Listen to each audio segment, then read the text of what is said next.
ரிஷிவந்தியம் சட்டமன்ற தொகுதியில் புதிய முன்னெடுப்பு. கள்ளக்குறிச்சி தெற்கு மாவட்ட கழக செயலாளரும் சட்டமன்ற உறுப்பினருமான வசந்தம் கார்த்திகேயன் தலைமையில் தொகுதி பார்வையாளரும் கழக கொள்கை பரப்பு துணைச் செயலாளருமான ச. பெருநர்கிள்ளி முன்னிலையில் தொகுதிக்குட்பட்ட ஒன்றிய கழக செயலாளர் மற்றும் 450 கிளை செயலாளர்கள் உள்ளிட்ட நகர வார்டு செயலாளர் கலந்து கொண்ட விருந்தோம்பல் ஆலோசனைக் கூட்டம் நடைபெற்றது. நிகழ்ச்சியில் கலந்து கொண்ட அனைத்து கிளை செயலாளர்களையும் தனித்தனியே கடந்த 4 ஆண்டு காலத்தில் திராவிட மாடல் ஆட்சியில் நடைபெற்ற வேலை பணிகளை கேட்டறிந்து மேலும் தங்கள் பகுதிகளுக்கு திட்டங்களும் பணிகளும் தொடர கோரிக்கையை ஏற்று சிறப்புரையாற்றினார்கள். வாக்குறுதிகளையும் சற்று ஏறத்தாழ 100% நிறைவேற்றிய ஒரே முதல்வர் இந்தியாவில் தமிழ்நாடு முதலமைச்சர். அதேபோல் தேர்தல் நேரத்திலே நம் தலைவர் நம் சொல்வதையெல்லாம் செய்து கொடுப்பார் என்ற நம்பிக்கையில் நான் உங்களிடம் சொன்ன வாக்குறுதிகளில் சற்று ஏறத்தாழ 90% வாக்குறுதிகள் நான் நிறைவேற்றிவிட்டதாக நான் நம்புகின்றேன். குறிப்பாக சாலை பணி, அதேபோல புதிய கட்டிடங்கள், புதிய தாலுகா பிரிப்பு, அதேபோல் ஒவ்வொன்றாக பட்டியல் சொல்லிக்கொண்டே போகலாம். ஆகவே முதலமைச்சர் அவர்களாக இருந்தாலும் சரி, மாண்புமிகு பொதுப்பணித்துறை அமைச்சராக இருந்தாலும் சரி, நம் மாவட்டத்திற்கு என்னவெல்லாம் தேவை என்று பார்த்து செய்கின்றார்கள். இது மக்கள் பிரச்சனை, மக்களுக்கான பிரச்சனைகள். ரோடு போடுவது என்பது, கிணறு வெட்டுவது என்பது, சாலை அமைப்பது என்பது, கட்டடம் கட்டுவது என்பது, கல்லூரிகள் அமைப்பது என்பது, பள்ளிக்கூடங்கள் பொதுவாக கட்டுவது என்பதெல்லாம் பொதுமக்களுக்கு தேவையான விஷயங்கள். ஆனால் நாம் இங்கே கூடியிருக்கின்ற கூட்டத்தினுடைய நோக்கம் எல்லாம் பொதுமக்கள் செய்த தேவைகளை அத்தனையும் நாம் 100% நிறைவேற்றி விட்டோம் என்றே நாம் சொல்லலாம். இலவச பேருந்து வசதி, அதேபோல் நம் மாவட்டத்திலே, நம் தொகுதியிலே இங்கே வந்திருக்கின்ற அத்தனை பேருக்கும் தெரியும். ஜம்படை கோவில் ஜம்பையாக இருந்தாலும், ஆதி திருவரங்கமாக இருந்தாலும், கோவனூராக இருந்தாலும், தகடியாக இருந்தாலும், சோழவாண்டிபுரமாக இருந்தாலும், ரிஷிவந்தியமாக இருந்தாலும், இன்று இன்னும் விரைவிலே கும்பாபிஷேகம் நடைபெற இருக்கின்ற ராவுத்தநல்லூர் ஆஞ்சநேயர் கோயிலாக இருந்தாலும், அத்தனை பணிகளையும் கடந்த எதிர்கட்சியிலே நடைபெறாத பணிகளை நம் ஆட்சியிலே இன்று வேகமாக செய்திருக்கின்றோம். இன்றைய கால தினம் நான் 9 மணி அளவிலே ஆதி திருவரங்கத்திலே அந்த தேர் வெள்ளோட்டம் விடுகின்ற நிகழ்ச்சிக்கு சென்றிருந்தேன். இங்கே சென்ற பொழுது என்னையும் அறியாமல் எனக்கு ஒரு சந்தோஷம் இருந்தது. அதே ஊரிலே நான் வாக்கு சேகரிக்க வந்த பொழுது இந்த கோயிலை செப்பனிடுவேன், திருத்தேர் கண்டிப்பாக இந்த ஊரிலே வலம் வரும் என்று நான் சொல்லியிருந்தேன். மாற்றுக் கட்சியை சேர்ந்த ஒருவர் சொன்னார், அந்த வீடியோ அவர் அப்படியே வச்சிருந்தார். நான் ஒரு ஜெயகணேஷ் கொடுத்த துண்டுன்னு நினைக்கிறேன். அந்த கருப்பு சிவப்பு கட்டம் போட்ட துண்டுல நான் முதன்முறையாக தேர்தல் நின்ற பொழுது பேசுற அந்த வீடியோவை காமிச்சாங்க. நீங்க பேசினீங்க, இன்னைக்கு நடந்திருக்கு. ஆகவே மக்களிடம் நாம் சொன்ன அத்தனை பணிகளையும் நாம் செய்திருக்கின்றோம்.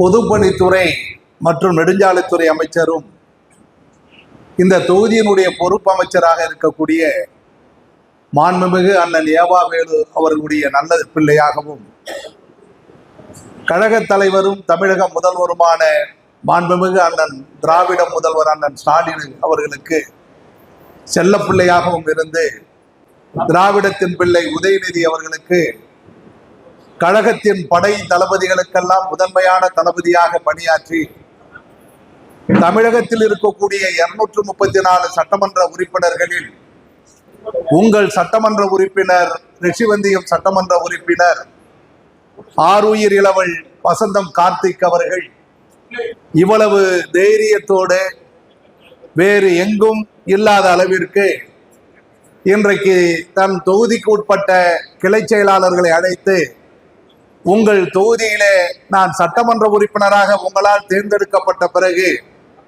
குறிப்பாக இந்த 4 ஆண்டுகளில் ஒவ்வொரு கிளைக்கும் நான் திட்டங்களை கொண்டு வந்து சேர்த்திருக்கிறேன்.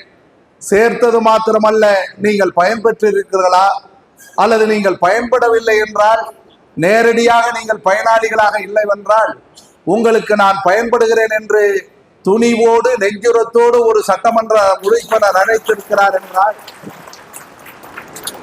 என்னுடைய 45 ஆண்டு கால பொது வாழ்க்கையில் 1971 தேர்தலை பார்க்கிற நான் இன்றைக்குதான் திராவிட முன்னேற்ற கழக வரலாற்றில் இப்படி ஒரு நிகழ்ச்சி நடப்பது ரிஷிவந்தியம் தொகுதியில் தான். உள்ளபடியே இது எனக்கு ரொம்ப பெருமையாகவும் இருக்கிறது, வியப்பாகவும் இருக்கிறது. பாராட்டுவதற்கு வார்த்தைகள் இல்லாமல் தடுமாறிக் கொண்டிருக்கிறேன். காரணம், இன்றைக்கு அமைச்சர் பெருமக்கள் இருக்கிறார்கள், பலர் வசதி படைத்த மாவட்ட செயலாளர் இருக்கிறார்கள், நில உடைமை உள்ள மாவட்ட செயலாளர் இருக்கிறார்கள். 3 முறை 5 முறை என்று கழகம் ஆரம்பித்ததிலிருந்து தொடர்ச்சியாக 49 மாவட்ட செயலாளராக இருக்கக்கூடியவர்கள் இருக்கிறார்கள். ஆனால் முதல் முறையாக மாவட்ட செயலாளராக வந்து ஒரு முறை 2016 எதிர்கட்சியில் உங்களால் சட்டமன்ற உறுப்பினராக தேர்வு செய்யப்பட்டு 2021 இரண்டாவது முறையாக சட்டமன்ற உறுப்பினராக ஆளுங்கட்சியில் வந்து வெறும் மாவட்ட செயலாளர் பொறுப்பில் இருந்த கழக செயலாளர் கிளை செயலாளர்களை அழைத்து நீங்கள் தான் இந்த கழகத்தினுடைய கிளைகள் மாத்திரமல்ல நீங்கள் தான் இலைகள் மாத்திரமல்ல நீங்கள் தான் விழுதுகள் என்று உங்களை கவனிக்கிற, உங்களை உற்சாகப்படுத்துகிற, உங்களை பாராட்டுகிற, உங்களுடைய கோரிக்கையை கேட்டு உங்களில் ஒருவனாக, உங்கள் வீட்டு பிள்ளையாக, உங்களின் பின்பலமாக நிற்கிற துணிச்சல் உங்கள் சட்டமன்ற உறுப்பினர் இளவல் வசந்தம் கார்த்திக் ஒருவர் தான் இருக்கிறது. ஏன் இதை நான் சொல்லுகிறேன் என்றால், இந்த தொகுதியினுடைய மேற்பார்வையாளர் என்கிற பொறுப்பினை கழகம் எனக்கு வழங்கி ஏறத்தாழ 3 மாதம் உங்களில் ஒருவனாக நான் சுற்றி வந்து 306 வாக்குச்சாவடிகளுக்கும் களப்பணியாளர்களை BLA C என்று சொல்லுகிற, BLA 2 என்று சொல்லுகிற இந்த நிர்வாகிகளை எல்லாம் தேர்வு செய்த பொழுது கிளை செயலாளர்கள் காட்டிய ஊக்கம், ஒன்றிய செயலாளர் ஆற்றிய பணி, இவைகளெல்லாம் ஒன்று திரட்டிதான் இப்படி ஒரு நிகழ்ச்சி நடத்த வேண்டும் என்று நான் சொன்ன மாத்திரத்திலே ஒப்புக்கொண்டது மாத்திரமல்ல, நான் விருந்த மட்டும்தான் கேட்டேன், விருந்தையும் தாண்டி இன்றைக்கு ஊக்கத்தொகை வழங்குகிறேன் என்று சொல்லுகிற உன்னதமான சிந்தனை அவரிடம் இருக்கிறது. தான் ஈட்டிய பொருளை, தான் பெற்றிருக்கிற உயரத்தை தன்னை வாழ வைக்கக்கூடிய தன்னுடைய சகாக்களுக்கு, தன்னுடைய தம்பிமார்களுக்கு, கலைஞரின் உடன்பிறப்புகளுக்கு, அண்ணாவின் தம்பிகளுக்கு, கழக தலைவர் திராவிட மாடலின் முதல்வர் அண்ணன் ஸ்டாலின் என்ன விரும்புகிறாரோ அது ரிஷிவந்தியம் தொகுதியில் மாத்திரம்தான் நடைபெற்றுக் கொண்டிருக்கிறது. ஆகவே வந்திருக்கிற நீங்கள் கண்ணும் கருத்துமாக பணியாற்ற வேண்டும். நான் தொடர்ந்து எல்லா கூட்டங்களிலும் சொன்னதை போல ஏறத்தாழ உங்களை எல்லோரையும் நான் சந்தித்து முடித்து விட்டேன், எல்லோரிடத்திலும் உரையாற்றி முடித்து விட்டேன். ஆனால் எனக்கு இருக்கிற வியப்பும், எனக்கு இருக்கிற பெருமையும், எனக்கு இருக்கக்கூடிய செய்தியும் சொல்ல வேண்டும் என்பதற்காகத்தான் இந்த கூட்டத்தை ஏற்பாடு செய்திருக்கிறேன். ஒரு சட்டமன்ற உறுப்பினராக தன்னை தேர்ந்தெடுக்கப்பட்ட இந்த தொகுதியில் ஏறத்தாழ அனைத்து கிராமங்களிலும் மிக தரமான பேருந்து நிழற்குடை அமைத்து ஒரு கொடையாளியாக உங்கள் சட்டமன்ற உறுப்பினர் இருக்கிறார். ஒரு கொடையாக எல்லா இடங்களிலும் நிழற்குடையை பார்க்கிறேன்.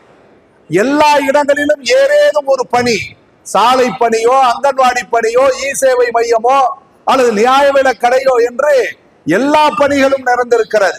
ஆக இவ்வளவு பணியும் சிறப்பு என்ற ஒரு சிறப்புமிக்க ஆற்றலாளரை சட்டமன்ற உறுப்பினராக ஆக்குவதற்கு ஆற்றிய களப்பணியாளர்களை, கிளை செயலாளர்களை அழைக்க வேண்டும் என்று என்னுடைய விருப்பத்தை சொன்னேன். நிறைவேறி இருக்கிறது, எனக்கு மகிழ்ச்சியாக இருக்கிறது.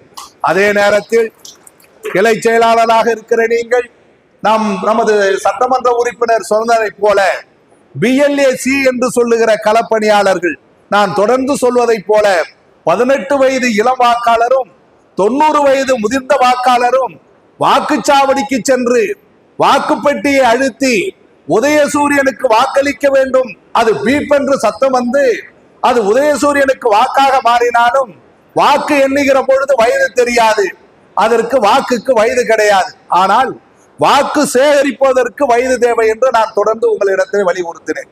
அதை தான் சூசகமாக மாவட்ட செயலாளர், சட்டமன்ற உறுப்பினர் இளவல் சொல்லி இருக்கிறார்கள். அதை தான் நான் கேட்கிறேன். இது வாழையடி வாழையாக வந்து கொண்டு இருக்கிற இயக்கம் என்பதனால் தான் 100 ஆண்டு காலம் கழித்து 2000 ஆண்டு கால இனப்பகைவர்கள் திசையிட்டு முற்றுகையிட்ட பொழுதும் 21ஆம் நூற்றாண்டிலும் இளமையாக இருக்கிற ஒரே இயக்கம் இந்திய வரலாற்றில் திராவிட முன்னேற்ற கழகம் மாத்திரம்தான். எத்தனையோ தேசிய கட்சிகள் தோன்றியது, ஆண்டியது, ஆண்ட கட்சிகள் எல்லாம் கரைந்து கொண்டு இருக்கிறது. ஆனால் தொடர்ந்து ஆண்டு கொண்டும் இருக்கிறது, தொடர்ந்து இளமையாகவும் இருக்கிறது. 2021 ஒரு 100 ஆண்டு காலம் இளமையாக இருந்து 7வது 8வது முறையாகவும் 2026 234 தொகுதியிலும் திராவிட முன்னேற்ற கழகம் தான் வெல்லும், அது வரலாறு சொல்லும் என்கிற அளவிற்கு இன்றைக்கு நாம் இளமையாக இருக்கிறோம். ஆகவேதான் இளமையான தம்பிமார்களை இயக்கத்துக்கு தாருங்கள். கிளை செயலாளருக்கு நான் சொல்லிக் கொள்ளுகிறேன், உங்களுடைய குடும்ப பணி எனக்கு தெரியும், சுமை உங்களுக்கு தெரியும். தேர்தல் என்று வந்துவிட்டால் வாக்குச்சாவடியிலே வாக்குப்பதிவு நடக்கிற பொழுது காலையில் 6 மணிக்கு எழுந்து மாலை வாக்குப்பதிவு முடிகிற வரையிலும் நின்று எதிர்கட்சியோடு யுத்தம் நடத்தக்கூடியவர்கள் நீங்கள் தான். ஆகையால் தான் இன்றைக்கு உங்களை நேரடியாக சந்திக்கிற வாய்ப்பை உருவாக்கி இருக்கிறோம். ஆகவே கடமை உணர்வு தவறாமல் கண்ணும் கருத்துமாக இருந்து நீங்கள் பணியாற்ற வேண்டும். நீங்கள் ஆற்றுகிற பொது தொண்டு என்பது உங்களுக்கு மாத்திரமல்ல, உங்களுடைய சந்ததிகளுக்கு, உங்கள் சந்ததி மாத்திரமல்ல, இந்த சமுதாயத்திற்கு ஆற்றுகிற பெரும்பணி. நான் சொல்லிக் கொள்ளுவேன், பெருமையாக சொல்லுகிறேன், ஒரு ஆசிரியர் இல்லை என்றால் அந்த பாடசாலையில் இருக்கிற மாணவன் தான் தோல்வி உருவான். ஒரு காவல் நிலையம் இருக்கிறது என்றால் அந்த காவல் நிலைய சரகத்திற்கு உட்பட்டவர்கள் தான் குற்றவாளிகள் தப்பி செல்வார்கள். ஆனால் இங்க இருக்கக்கூடிய கிளை செயலாளர்கள் மாத்திரம் அலட்சியமாக இருந்து விட்டால் ஒரு ஆட்சியே இழப்புக்கு ஏற்பட்டுவிடும், பல தலைமுறை பாழாகிவிடும். ஆகவே ஆசிரியர் பணிகளை தாண்டி, காவலர் பணியை தாண்டி கழகத்தில் பணியாற்றுகிற கிளை செயலாளர்கள் தான் எல்லா தகுதியும் பெற்றவர்கள். நீங்கள் ஆற்றிய பணிதான் பெரியார் வாழ்கிறார், அண்ணா ஆண்டார், கலைஞர் ஆண்டார், திராவிடம் வாழ்ந்து கொண்டிருக்கிறது. கன்றைக்கு நமது 4ஆம் திராவிட தலைவர் அண்ணன் ஸ்டாலின் ஆண்டு கொண்டிருக்கிறார். கலைஞரின் பேரன் 5ஆம் தலைமுறை உதயநிதி ஆடுவார், இன்பநிதி ஆடுவார். ஆகவே இந்த கிளை செயலாளருடைய பணி என்பது அரும்பணி. எனவே உங்கள் பணியை நீங்கள் செவ்வனே செய்ய வேண்டும்.